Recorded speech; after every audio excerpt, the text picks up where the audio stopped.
warm welcome to the Bundesliga show, the Matchday 10 review show of this season. And as you can see, obviously on Thursday evening, myself and Peter were just 10 meters or so apart. But I think today we're probably around 10,000 miles apart, potentially, Peter. So how are things over there then? How's it going?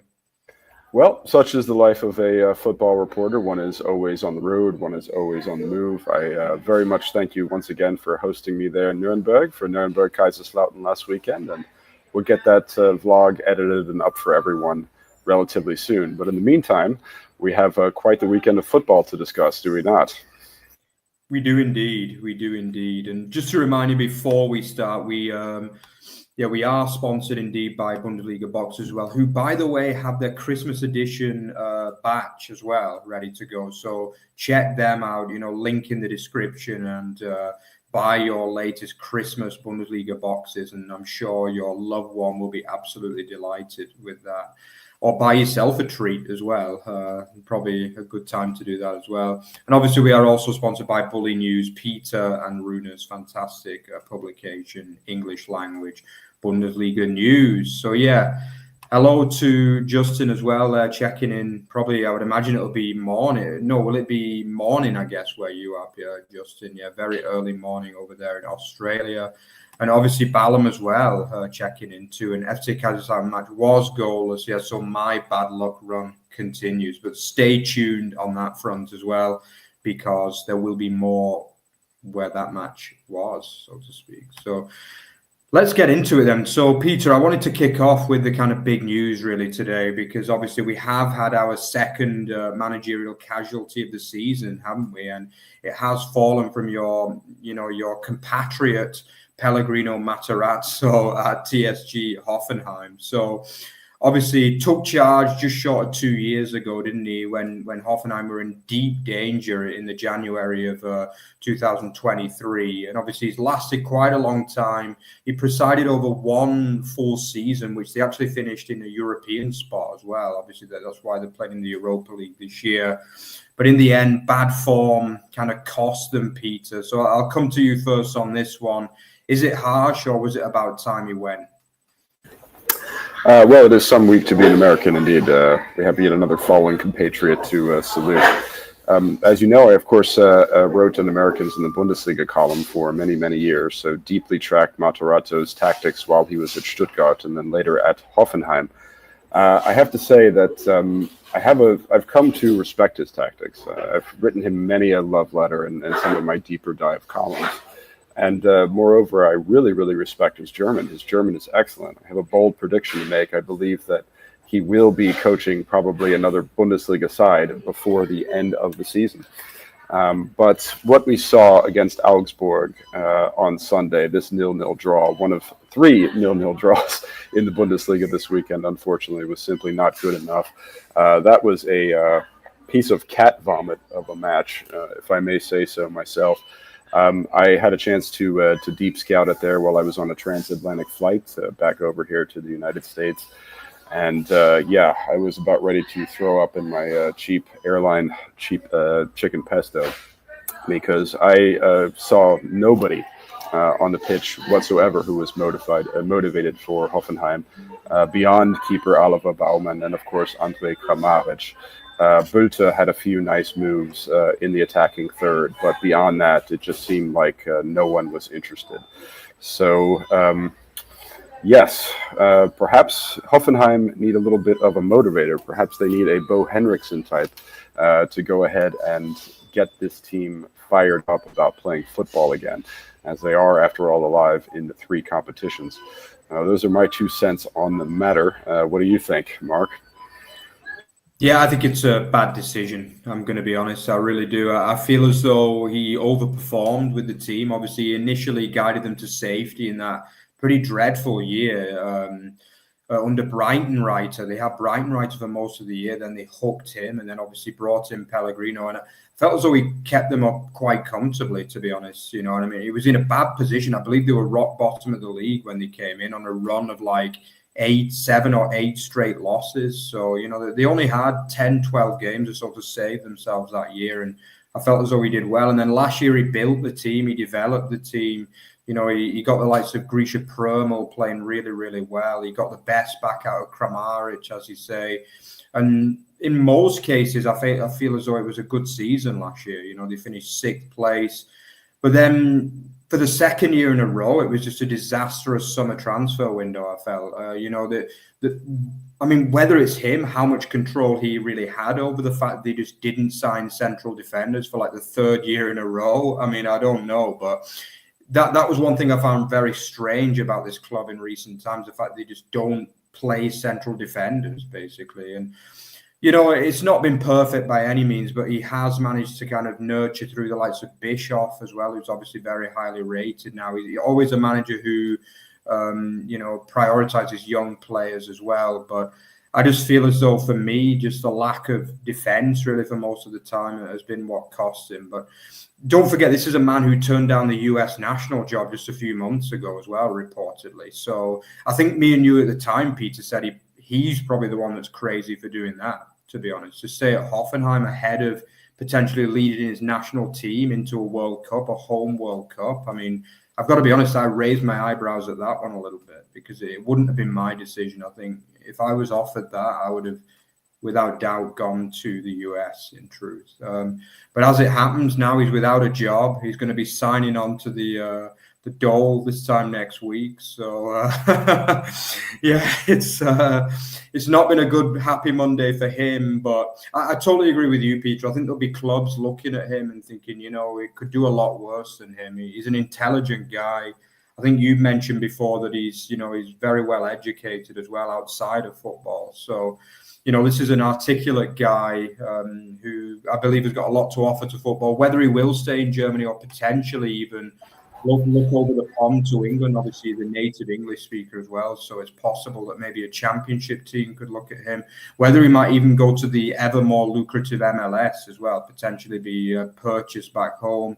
But no, Peter's saying no to that one. But yeah, I to be honest, but who knows really? I mean, it'll feel as though he's been harshly done to, in my eyes, definitely, because, you know, this is a man who had done a lot for the club. He's shown loyalty to the club and has been punished for a pretty poor start to the season. But I don't feel as though they would have gone down if he stayed, put it that way. I mean, I'll come back to you on this one, Peter. I mean, what's next for Hoffenheim? Have you heard any news about who could replace him? And if not, then who would you imagine them to be looking at next? Well, first, let me answer some questions. Yes, I can confirm that I am in a McDonald's. It's ironic that we're talking about the sacking of an American head coach while Peter's in a McDonald's. I was en route from one place to another, and of course, I didn't have time to make it to my next locale. The pod is very important to me, so I pulled over on the highway here so that we could do a live broadcast. To the question that Justin has about Hoffenheim possibly getting relegated, I think this is actually a distinct possibility, because let's not forget the administrative chaos that has been going on with this club, the fan protest movement that's been going on after the summer transfer window effectively confirmed that there are some shady things going on in Sinsheim. We have some dark forces pulling the strings, the financial strings, at a club that Dietmar Hopp promised he would return to 50+1. And the fans are not necessarily behind this. And I don't think it's a conspiracy theory to suggest that there may be something illegal going on here now. I wonder if the fans would like to see their club actually return to a true 50+1 club, where local fans are standing on the board and local fans are participating in democracy and local fans are making decisions about the club. And if they decline to support their club in the current campaign, it's quite possible that the walls will continue to cave in, and this team, which is still very poorly put together, we have a lot of players who, like the central defense, for example. First of all, Stach is out of position. Arthur Chavez and Stanley Nsoki are two players that, they show flashes of being capable of competing on the Bundesliga level, but it doesn't look like they're really excellent fits. So it's entirely possible, I think, that without fan support and continued disorganization, both in the front office, within the club's administrative apparatus, and within the fan support scene, that this club goes down. which would actually be something good for Hoffenheim, perhaps. Perhaps a couple of years in the lower leagues would enable them to properly execute this 50+1 transition that Dietmar Hopp promised, but it doesn't look like he's delivered because the fans are not being listened to. They liked Alexander Rosen. They had no real problem with Pellegrino Matarazzo. They didn't want their club going on a spending spree at the end of the transfer window. They wanted things to grow organically. So if we have to go visit Hoffenheim and talk to some fans about this, I'm very, very happy to do some on-site reporting. But that is, I believe that, yes, a club that does not have its fans behind them 100% can always fail in the German top footballing division. Yeah, absolutely. And yeah, Justin obviously mentions as well, do you think Hoffenheim would stay up? I mean, my personal opinion is yes. I think they have been in worse positions in recent years. As I mentioned, when Pellegrino Matarazzo initially came in, as I said, they were rock bottom with, I think, 12 games or so to go that season. And at that period, they were really looking bleak, in truth. And they ended up staying up relatively comfortably, I think, with a game to spare that season. So, you know, there's still a lot of quality in this squad, but it's a terribly unbalanced squad, which we've mentioned a few times. And I think a lot depends on their next appointment. I think if they make a dud, you know, kind of with the next appointment, which is possible with Hoffenheim. They have done that before with the likes of Brighton Writer and brought in just complete duds. And we'll have to see, because it is pretty, you know, they're in 15th place, only a point above the playoff and a few points above the automatic relegation. So they do need to get this right and fast, really. But for me, they will stay up, but we'll have to wait and see on that front. So yeah, let's kick off with some of the more exciting games of the weekend then. I mean, for me, we mentioned it, Peter, that this was going to be a cracker, and it didn't disappoint in my eyes at all. And it was the game down near your hometown in Germany, Peter, obviously down in Baden-Württemberg. And this was a great game, and obviously it was the away side, Eintracht Frankfurt, one of the stories of the season really this year, who managed to get an excellent away win, didn't they? I mean, but it wasn't without problems. Obviously, they flew into a 3-0 lead. Demirovic initially missed a penalty through what in my eyes was a bit of a soft penalty decision. Demirovic, who's not really hit the ground running there at the VfB, missed the penalty quite poorly. And then they were punished, obviously, just before half-time when Ekitike, who's obviously played second fiddle, really, to Marmoush for a lot of the season, managed to get his 5th goal of the season with a thumping header. I mean, it was a brilliant corner move, really. It really was. And then the second half, they just started by thrashing Stuttgart, basically. And they got a second through my former Nürnberger, Brown, who, by the way, has been really good. I mean, he's one of many breakout stars this season for Frankfurt. And you know, I thought he had a fantastic game overall, the young man at left back.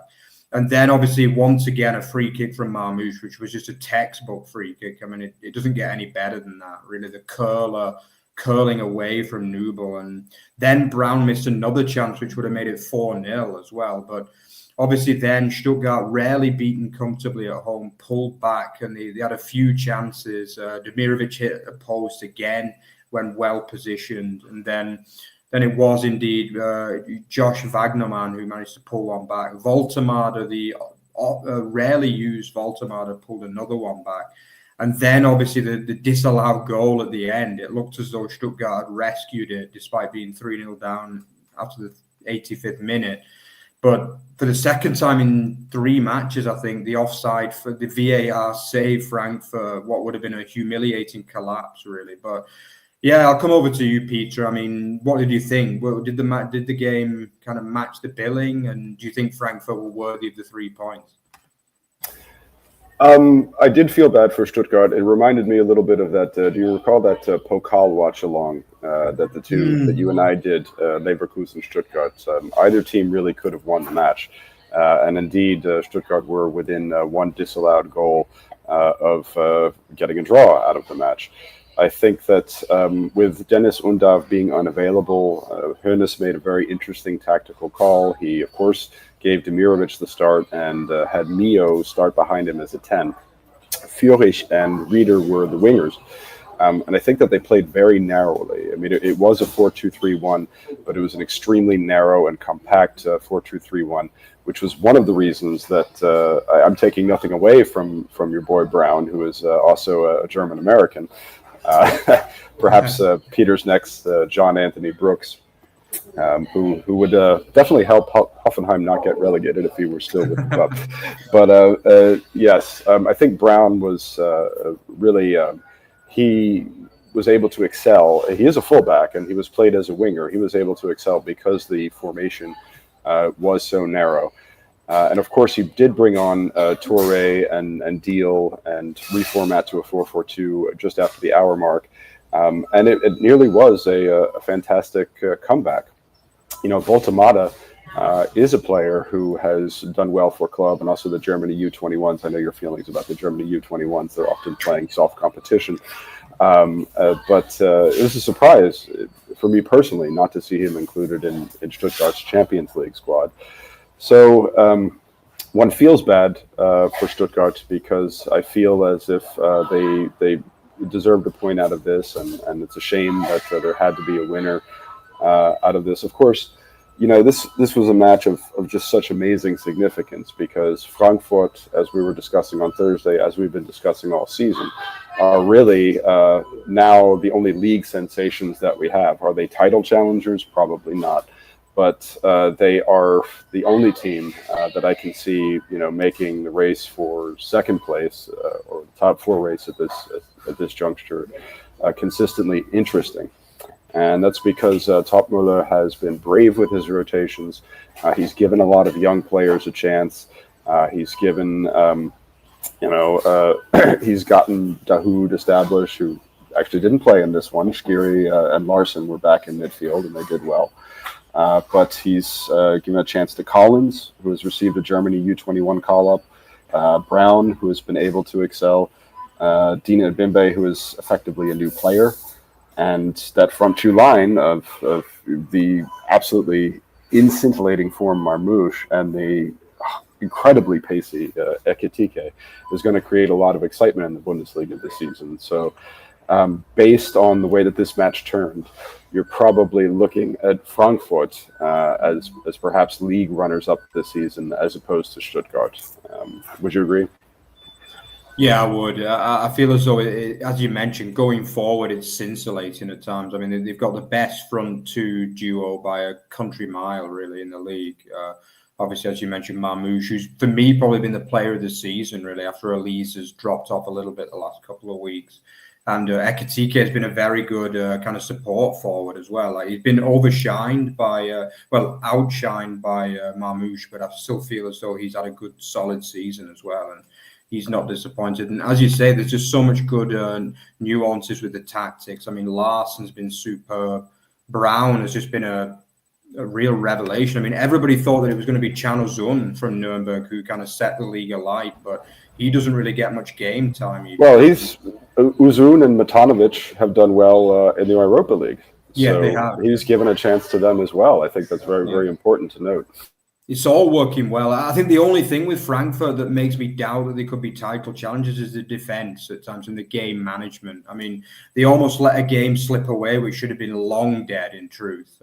And as you say, it was only a narrow offside that saved them in the end, which was disappointing because I felt as though they were the better team by quite a distance. They had the better tactics, the better system. And, you know, I mean, Topmüller will be a little bit frustrated about the fact that it was a VAR that saved them. So that's something they got to work on. I feel as though Koch has not had a great season, to be honest. He's been a disappointment at times. And I feel as though Theater, who started well, seems to get worse every week at the minute. He's obviously had 2 red cards and he made a couple of errors in key times in this game as well. So defensively, there's work to do. I mean, another point I would make with them is I'm a little bit surprised he dropped Santos ahead of Trapp, really, because for me, I think Santos looked really, really good in those games he played. And I think Trapp is showing signs of a keeper who's a little bit past his best for me these days. I've not really been impressed with him for a couple of seasons now. And for me, I will go with the youngster, with Santos, and see what he can do, really. But in general, it's superb times at in the financial capital because, you know, the team's playing well. It's fighting. The fans are back on side. And as for Stuttgart, it could be a case of too many fixtures, I feel. I mean, obviously, the Undav injury hasn't helped. But I just feel as though, Yeah, I mean, let's be honest, it's an extended Champions League this year. Let's not forget that. They've already played 4 games in that, as well as 2 in the Pokal as well. And I just feel as though the squad isn't perhaps cut out for that number of fixtures. And central defence has been a massive issue for them basically this season. And Chabot is just not really doing it at the level we expected. You know, we expected him to be the replacement for Anton, and to be honest, they look better without him a lot of the time, if I'm being honest with you. I felt as though the other week at Leverkusen, they look better without him than they have done with him. So maybe Henry Chase is the future for them. Rouault is not really built on his loan spell as well. For me, he's been pretty ordinary. And I would even say Maxi Mittelstadt is not really built on what was a superb summer, obviously being a starting left-back for Germany. I don't think he's had the same influence on the team, both defensively and attacking this season. But, you know, still good times really for Stuttgart. They're not going to be in any relegation trouble. They're in the Champions League and they've got to enjoy the season really more than anything. So, yeah, let's move on to a team that are not enjoying the season at all, basically, at the minute. And that is the Schwarz-Gelben of Borussia Dortmund, who were once again turned over away from home. I mean, you talk about poor away form. I mean, only 1 point from 5 games on the road, which is just startling, really, for a team of Borussia Dortmund's quality. And, you know, few would have had Mainz, you know, a patchy Mainz team as winning this game, especially so comfortably, which was obviously helped by the early red card from Chan. I mean, that was an awful challenge, by the way. It was a 2-footed, off-the-ground lunge. I mean, I don't know what he was thinking there. Maybe to decapitate Lee, I don't know, or at least knock his leg off. But it was a horrible challenge from a much bigger man as well. And, you know, I hope he gets the 3-match ban he deserves for that challenge. But even then, you know, even 10 against 11, you would think that Dortmund would be able to compete defensively better than they did. But they just didn't compete, really, did they, Peter? And I felt as though it was a very, very comfortable afternoon for Mainz, really. They obviously took the lead through that man, Lee, through a pretty scrappy opening goal, really. But once again, Lee showing that persistence that he often does to get the header in ahead of the keeper. Then, actually, he gave away a penalty as well for Guirassy, who tucked away comfortably in a rare good moment for Dortmund in this game. But the clincher ultimately came just before halftime, and that man, Johnny Burkhardt, who has shown a lot of mettle really this season because he seems to get injured every week, but still ends up coming out the next week. So I don't know whether it's that Mainz have some good injections or whether he's just become like, I don't know, the gym work has just helped him out a lot. I don't know, but he seems to be getting a lot of game time despite injuries. And the second half was a pretty comfortable affair in truth of Mainz. They took the 3-1 through Paul Nebel as well, who I believe was at the KSC, Peter, for a couple of years on loan too. So, and then held out relatively comfortably. Peter, what's wrong with Dortmund on the road? Is it tactical or are they just useless, basically? Well, I mean, it's depressing. It's like, you know, it's like watching people kick a sick dog. I don't know about you, but, you know, I don't kick a sick dog. I pet a sick dog. I try to coax some energy and life out of a sick dog. And just when it appeared as if Emre Can was prepared to rebuild his reputation with some monster stops in central defense, which is not his natural position against Leipzig last week, another solid performance against Sturm Graz in the Champions League. You know, and I had high praise for Nuri Sahin's 4-1-4-1.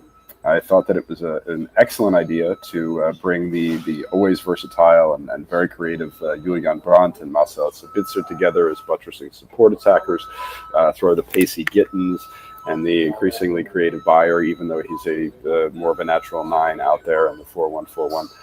I mean, what can I say? I think there's a lot of warm sentiments for Dortmund, not just the club, but also some of the players who have been recalled to the German national team. Julian Brandt and Felix Lemaitre have been recalled by Julian Nagelsmann for the coming international break.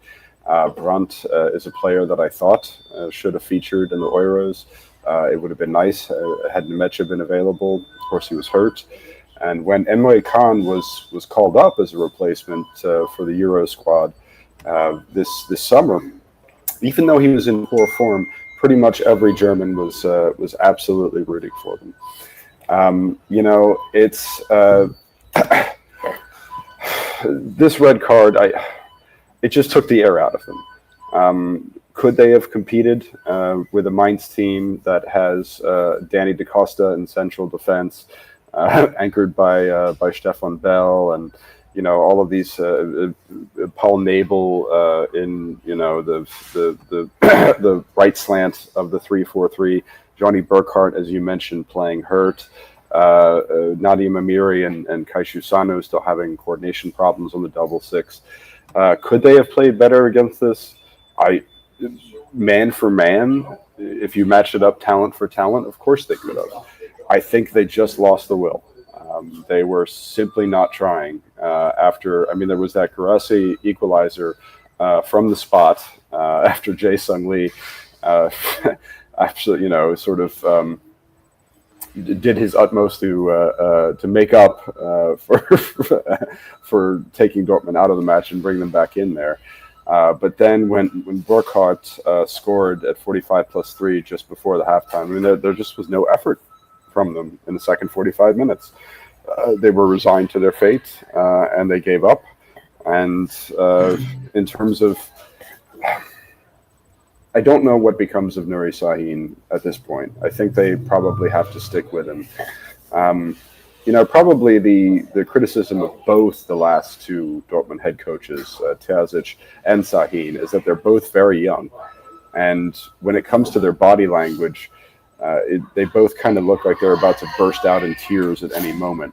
As a matter of fact, Terzic did burst out in tears when they blew the title against Mainz at the end of the 2022-23 season. I accept the fact that Terzic was crying at that point. I think I would have cried too if I were in charge of Dortmund.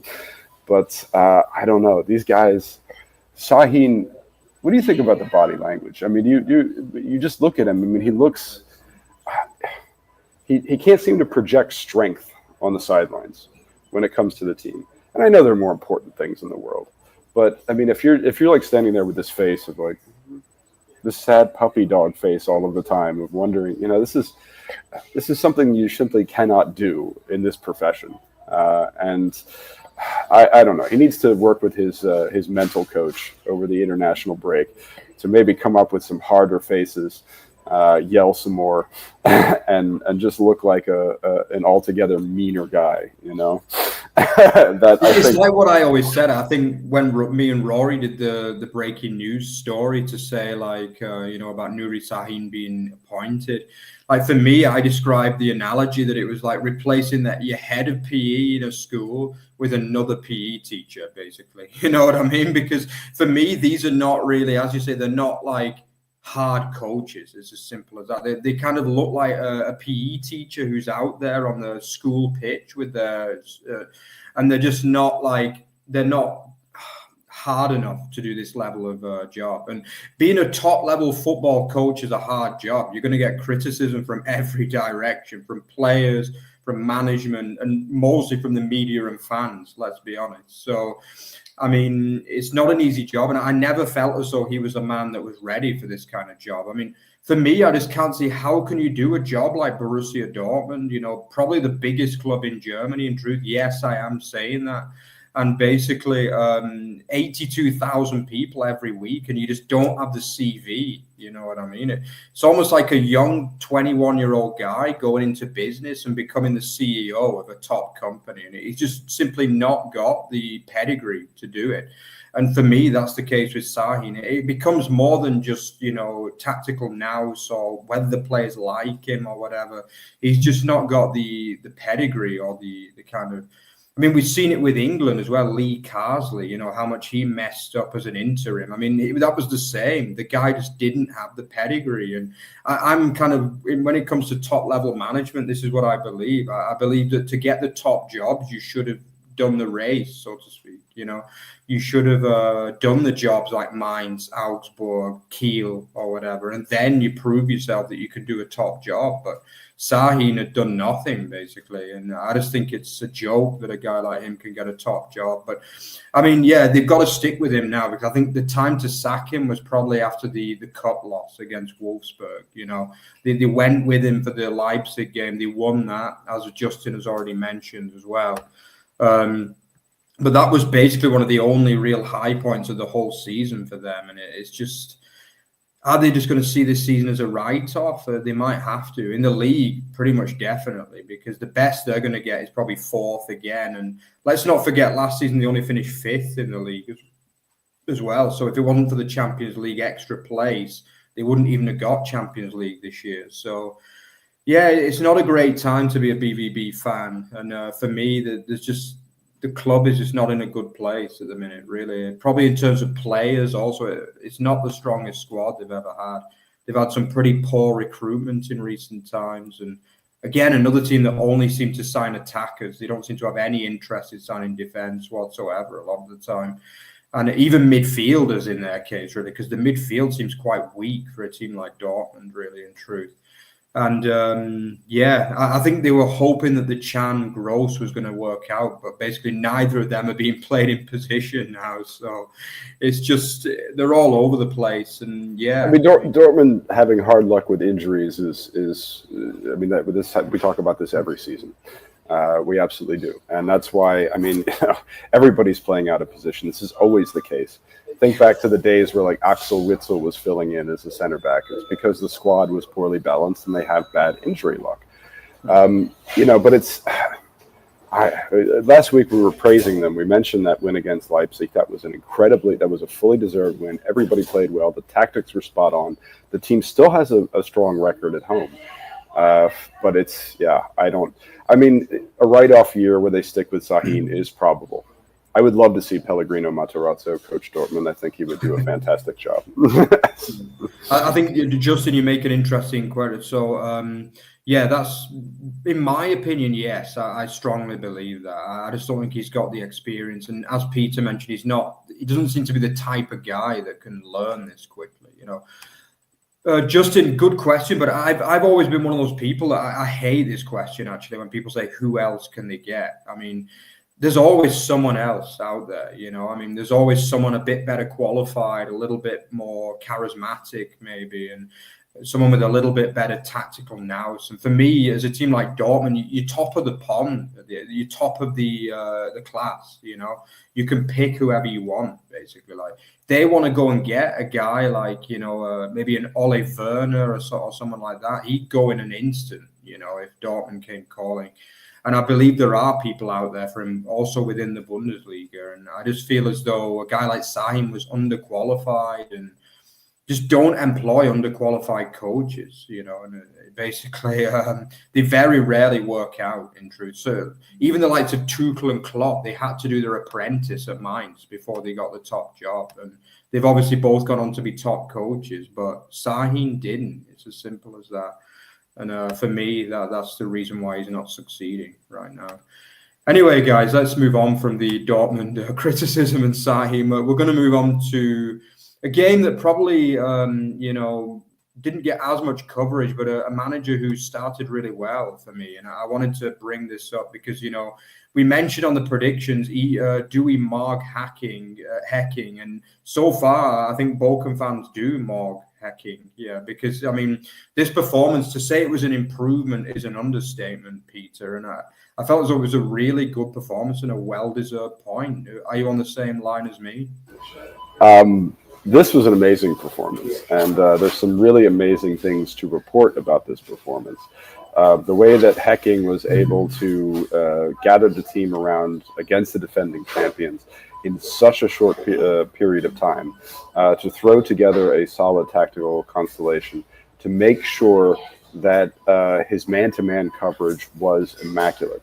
I think the most important thing about this match is that Garrett Holtman, our beloved Filipino typhoon, took on Jeremy Frimpong fearlessly and won. And Bochum were by far the superior side over the course of the second half.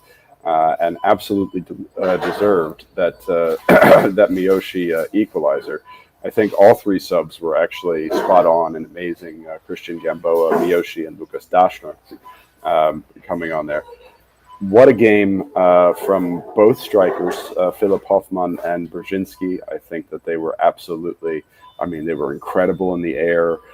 Again, I have to bring up the adjective fearless. I can hardly come up with anything better. Sissoko was playing as far forward as he did this season and absolutely outclassed Jonas Hoffmann. That's not quite the statement that it used to be, but in any case, that was vitally important. And we talk about personality when it comes to these trainers as well. We talked about the fact that as much as I liked Peter Seidler and as much as Peter Seidler's, I agreed with his banning of beer in the locker room until the team won a match. Hecking just turned that on his head, and as a motivating factor said, "Okay, boys, I want to go to the, when you call it the Kirma, I couldn't quite translate that. I was working on an article in Hecking's post-match press conference. I think the British English translation is like the fun fair, right? The Americans would call that an amusement park. So this was total kitsch. Hecking was like, "All right, guys, I want to go to my hometown fun fair and ride the Ferris wheel and have a beer and spend some time with my sisters. If you guys play a good game, I'm going to give you 2 days off." And these are like these little intangibles that just breathe new life and new personality into the team. Whether or not this lasts over the course of the season, we're still very young in this season. We're young in this campaign. Oftentimes when you bring in a new personality, there's a sort of a spike in energy and things like that, and that can fade quickly. Anybody who knows anything about football knows that. So this is not a case proven, but I don't think I expected anything near this good from the Revier Club in Hecking's debut. And again, Holtmann taking on Frimpong fearlessly and showing up. I have to mention that again. That is amazing. It was a charismatic performance, wasn't it? What can you say? You've got a proper old school guy like Hecking, who's been there around the block a million times, and he's made it old school basically, and it was as you say, it was a rough and tumble kind of performance, and they outfought Leverkusen, and I think they would have been unlucky to lose the game if they hadn't got that late leveler. I think Ballum says, could they have won it 2-1? I would say a draw was probably fair because it was a late leveler anyway. I think it was after 89 or even the last minute of normal time when they found the leveler. But it was just such a hard-working performance. I think the leveler itself summed it up. Hofmann worked so hard to get that ball to Miyoshi, and it worked out in the end. And can they stay up? Obviously the table still doesn't look pretty for them. They're still on only 10 points. They've not won a game yet, and they are 6 points behind even the playoff spot and 7 away from full safety. But let's not forget they didn't have that many more points on the board last season as well. It took them, I think, until the 10th or 11th game to win last season too. So, they go to Stuttgart next, which is, again, a difficult fixture. But then you start to think, maybe they have a lighter run and they could maybe start picking up a few points. Will they stay up? For me, probably still not. I think it will be the start really messed them up this year. And I think it's a little bit more competitive at the bottom this year than it has been the last couple of years. I think there's probably not going to be that really, really weak team like a kind of Fürth or a Darmstadt or a Schalke the first year they went down. I think, bottom of the league will probably get 20 to 25 points this season, I would imagine. So it's not going to be that kind of year. What do you think, Peter? Can you see maybe Bochum staying up, or is it going to be too little too late? Oh, it's far too early to tell. This is...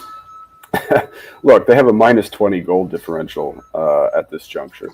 I think what's relevant here is that we have to see... what is the situation at the bottom? Now, we already talked about Hoffenheim. And at the beginning of this pod, I make the rather bold and audacious prediction that things can fall apart in Sinsheim and that they can factor into the relegation race, despite the quality that they have. I think that, right now, a new coach who was going to try and bring in a new philosophy, there wasn't much of a philosophy to begin there with a poorly balanced squad. Heidenheim lose again this season. You, as a matter of fact, tipped Heidenheim to factor into the relegation race this season on your one of the first pods that you did with Rory. I think that is a distinct possibility. Augsburg continue to be underwhelming, and look, it wouldn't be a relegation race if Augsburg were not they factor into the relegation race every year. I mean, it's simply where we are. St. Pauli, who played not all that badly against Bayern this weekend, but still have not scored a goal at home. We're still waiting for a tour at the Milan tour. And I guess, when you're ready to talk a little bit of Kiel, I was again quite impressed with what I saw from Kiel this weekend. So I think we have two consecutive weekends in which Kiel could absolutely, we could talk about them climbing out of the relegation race.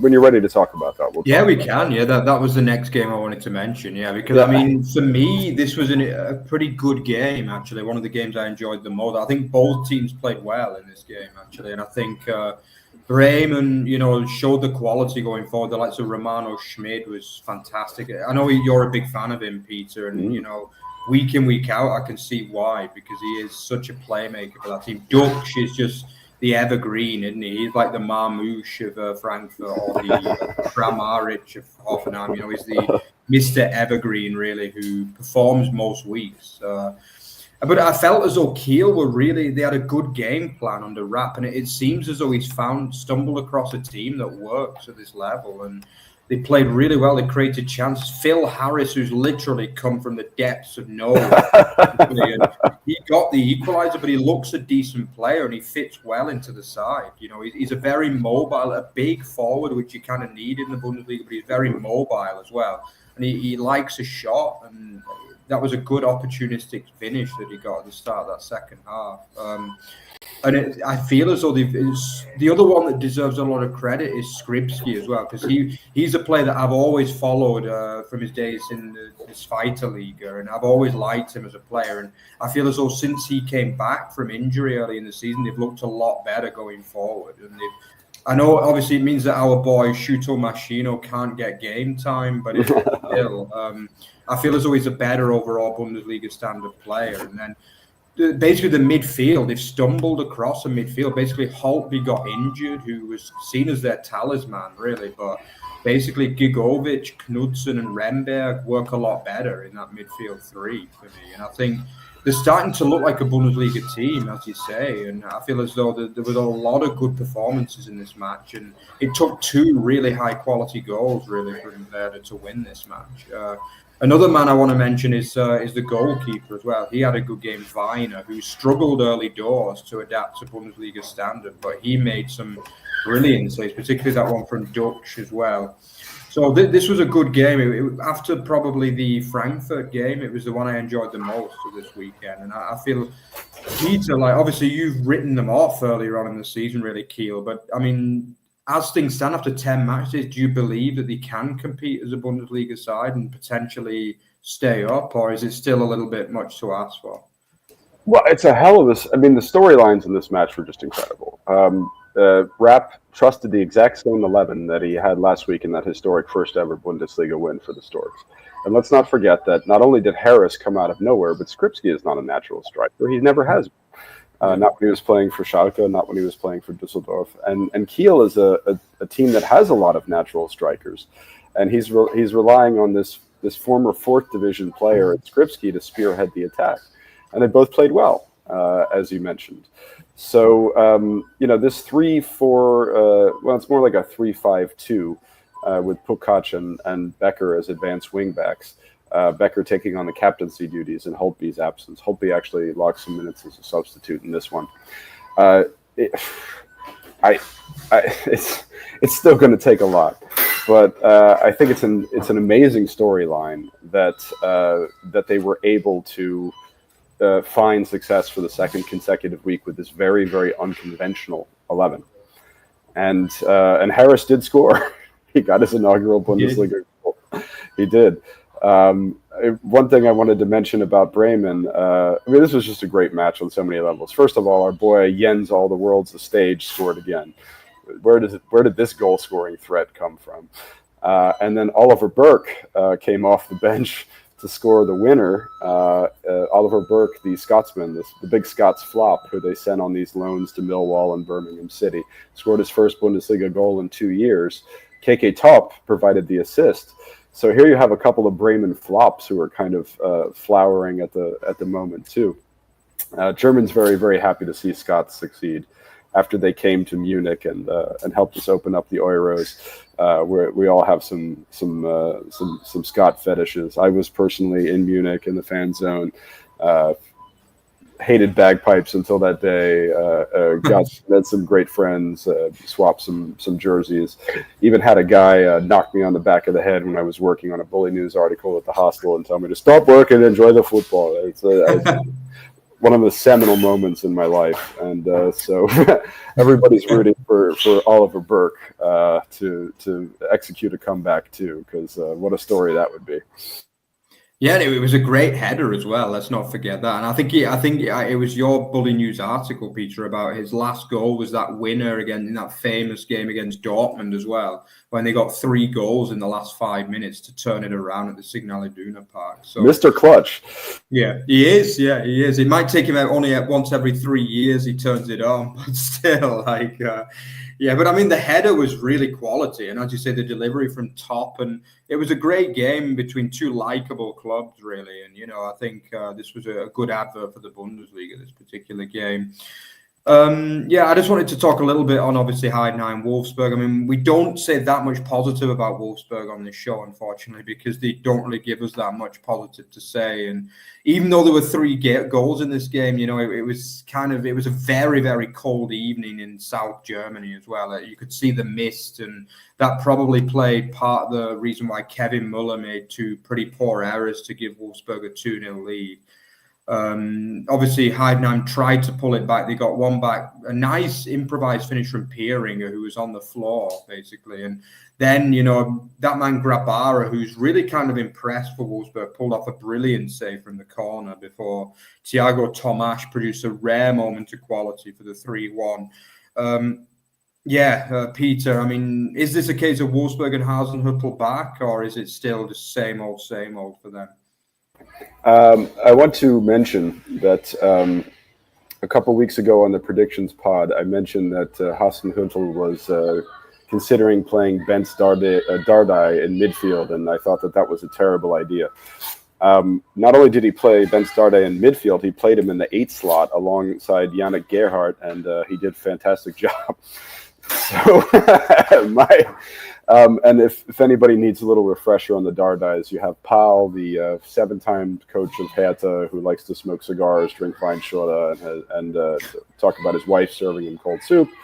You have Palko, the older brother, Martin, the middle brother, and Bence, the younger brother. All 3 of them played for Hertha last season, but Bence joined Wolfsburg on a free this off season. And I think that Hasenhüttl may have stumbled on something very, very good tactically here. You know that Amora played on the wing, opposite Ridla Baku on the right wing.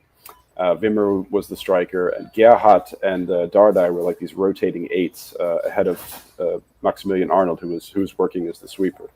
So, the problem with Hasenhüttl, and indeed the last 3 Wolfsburg trainers, I think, is that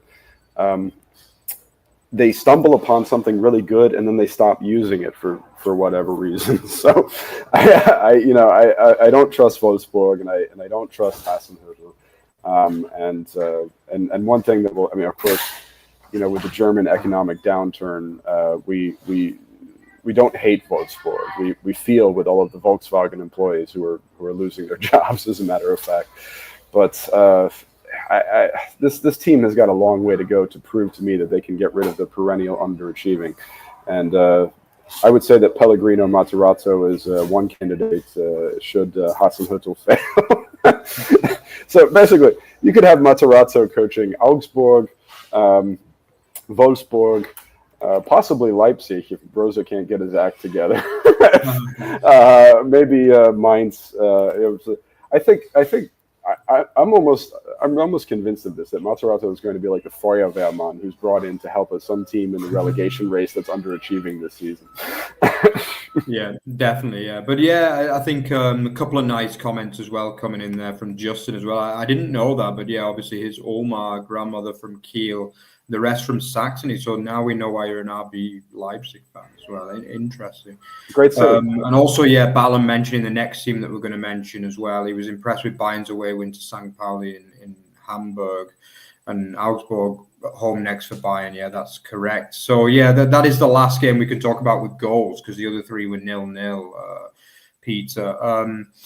So, I mean, obviously this game was a weird game because I expected it to be a really open match with a lot of like attacking impetus between St. Pauli and Bayern, but it just didn't really work out that way, you know, and it took a moment of basically a world-class strike from Musiala to win the game, didn't it? And to be honest, the XG until about 75 minutes was like 0.3 from Bayern, which it's rarely been lower, basically. So St. Pauli kept them to nothing, basically. But the problem is Bayern also kept St. Pauli to basically nothing. So it was a very odd game in many ways, I felt. I mean, there weren't many chances or openings at all, and it was largely, you know, just obviously Bayern with the majority of possession, but as they've been for most of the season, St. Pauli are a very strong defensive outfit, and that's something that's continued from the Hutzler days under Blessing as well, that the defense has remained strong.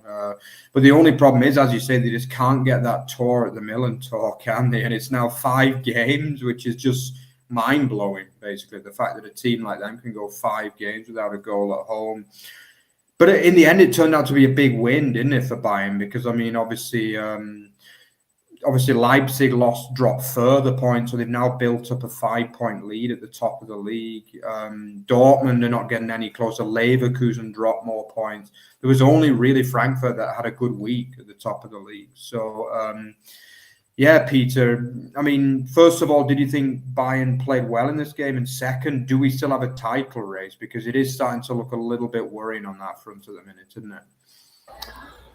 Well, they got the 3 points at the end of the day, and that's all that matters. And Leipzig again dropped points, and what was just a horrible Saturday evening top. It was another horrible match from them. So, you know, I assure you that I'm not trying to brown nose our big mega fan Justin, but I think the player of the match in this one was definitely Jackson Irvine, the Aussie captain. I think he bossed the midfield, and I mean, Goretzka was starting in midfield, so you have that problem. But it was a good one from him.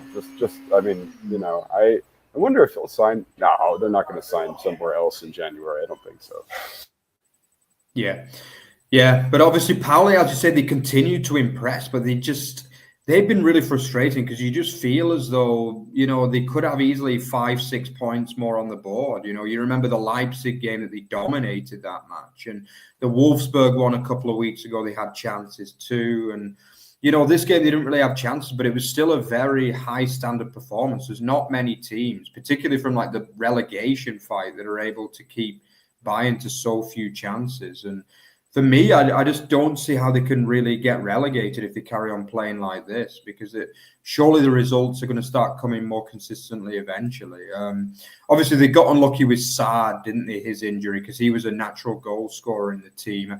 I feel as though Guilavogui is just not good enough, basically. That's one of the problems. You know, Eggestein, as I've mentioned, is a great hold-up forward and he deserves his place, but he's not going to get you the goals. So, and Jackson Irvine's another one that, as good as he is, he's not a goal scorer. So I guess the issue with them is that they don't score enough goals, you know, and obviously Afolayan and Saad are basically the only goals in that team. So, and one of them's out injured at the minute. So basically, I feel as though they are a team that are easily good enough to play in the Bundesliga. And, you know, probably both of the promoted teams are all playing better than what people thought they would, but they're just not getting the results right now. And you need to start getting results if you want to stay in the division. But all things are positive. I feel as though this year, as I mentioned before, there is no Darmstadt. There is no Greuther Fürth a few years ago. And the standard is pretty good at the bottom of the league as well. But these teams are just not picking up enough points that the performances deserve at the minute. But I think there's going to be an exciting relegation fight this year with potentially half the league currently involved with it. So yeah, Ballum also says, yeah, Jackson Irvine is a proper fan's favourite. Yeah, I think he is everywhere he goes. He's got that character, that charisma that we mentioned is missing with the likes of Sahin, maybe. And he's definitely a man that you can see going into management in the future as well, isn't he? Because he's a cracking character. And yeah, I'm sure the Aussies as well, Justin's Aussies love him as well over there. So yeah, that's pretty much everything we've got for you really today. So I'm going to sum up the show. So yeah, as I mentioned before, we are sponsored by Bundesliga Boxes, fantastic, riches, excellent Bundesliga memorabilia. I know Peter's a massive memorabilia fan, so get your stuff and maybe even buy Peter a box if you're feeling particularly festive over there. Yeah, so I buy the boxes. yeah. Well, you know, maybe time for you to get one as well. But yeah, check out Rich's latest batch. He's got his Christmas batch on sale, nice and early for you, American style, where they start celebrating 2 or 3 months before the event. But yeah, we're also sponsored. There you go. Get to the Golden Arches as well, sponsored by McDonald's. Maybe one day. But yeah, also we are sponsored as well by Bully News. Don't forget to check them out. Our fantastic source of a lot of information in English on the Bundesliga. Don't forget as well to like, comment, subscribe, and turn on your notifications. We are slowly growing. As we mentioned, Peter will have the latest vlog out, which was from Nuremberg, a freezing cold but fun night in Nuremberg last Friday. So make sure you're available for that. And don't forget, we're not only a YouTube channel as well, we're also a podcast. So don't forget to check that out. You'll find a link in the description. Thank you very much, guys, for checking in as well. Likes of Justin, it's always a pleasure. Ballum, as always, one of our oldest and fondest fans. Also DM as well for checking in there, which is fantastic. So thanks a lot, guys. Obviously, it's the international break, isn't it, now? So it's going to be 10 days or so before our next live show, but the vlog will be coming out probably sometime this week. So thank you very much, guys. Enjoy the international break. See you in a bit. Bye-bye, guys.